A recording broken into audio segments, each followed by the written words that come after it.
devastating. In December, ABC News gathered 18 women who had nearly died due to the laws that have taken effect since Roe v. Wade was overturned. Each one is uniquely heartbreaking. Here are just three. I found out at 23 weeks that she wasn't going to survive. I was supposed to have a termination for medical reasons, like an induction of labor in the hospital. And when Roe versus Wade was overturned, it was canceled. The Committee of Ethics decided that it wasn't a threat to my life, and so I was not able to get the termination. Carrying her to term was absolutely horrible. I had to go out in public and have people ask me how far along I was, what the gender of my baby is, and she ended up living for 44 hours. Those 2 days were absolutely horrible because there was nothing that I could do to protect her, to make her more comfortable. My milk came in the, the day after she passed, and I had no baby to feed. The most painful reminder that my baby was gone. I struggle with anxiety every single day now. My body is constantly in fight or flight mode. After watching a piece of my heart die, I'm not me anymore. Within hours, I was showing all signs of sepsis. The doctors needed to start inducing me immediately. However, they were unable to because of Texas abortion laws. Our doctor, our nurses were crying at my bedside, wishing they could do something with blank stares on their faces because they literally couldn't do anything until the blood work showed that I was dying. She's literally dying inside of me as I lay on the bed going septic. All I'm thinking is, well, I'm at the hospital, right? I'm okay. I won't die because I'm at the hospital. And I looked at my husband, and that was when reality hit me, because he's looking at me and he's saying, "No, babe. No. I don't think you're understanding what the doctor is saying." And what would my Republican colleagues say to these women? Hear them in their own words. I would like to state for the record, abortion is not health care in any way. Abortion is not health care. It is murder. Yesterday, I introduced the Abortion is Not Healthcare Act. Abortion is not health care. It is not health care. And that's what they would say to our first witness, Gracie Ladd. Gracie's an oncology nurse from Waukesha, Wisconsin.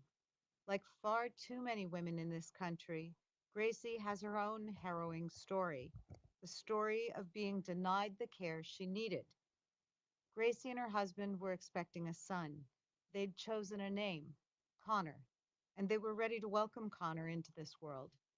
That was until an ultrasound revealed the worst news imaginable for expecting parents. Connor was developing defect after defect.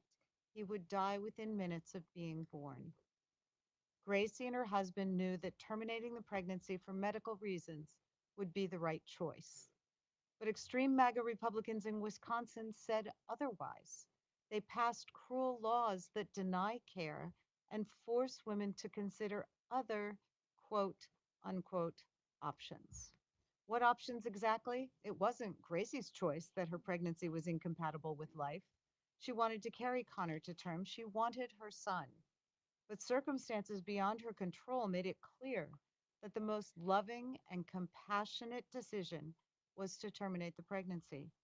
And because of the Trump abortion ban in her home state, Gracie and her husband were forced to travel to Illinois to get the care that she needed. Trump abortion bans make it harder for every woman to get necessary care. And if Trump and his allies get their way and enact Project 2025, they would expand these medieval policies across the country.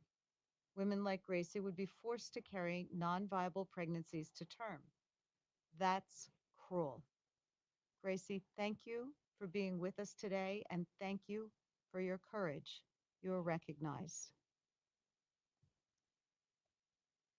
Thank you, Representative Scanlon. And this wasn't part of my remarks, but is this on? Thank you for saying his. The light is on. Okay. Thank you for saying his name. It was very important. So like she said, my name is Gracie Ladd, and I'm here to tell you my abortion story. After the rights of Roe versus Wade were taken away, people can't stop debating what rights women should have when it comes to their own bodies. I'm here to tell you about the side of abortion that isn't being talked about.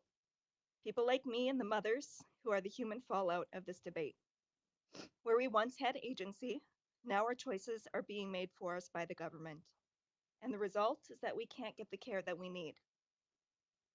In January of this year, my husband and I walked into our anatomy scan for our son. I was about 18, 20 weeks.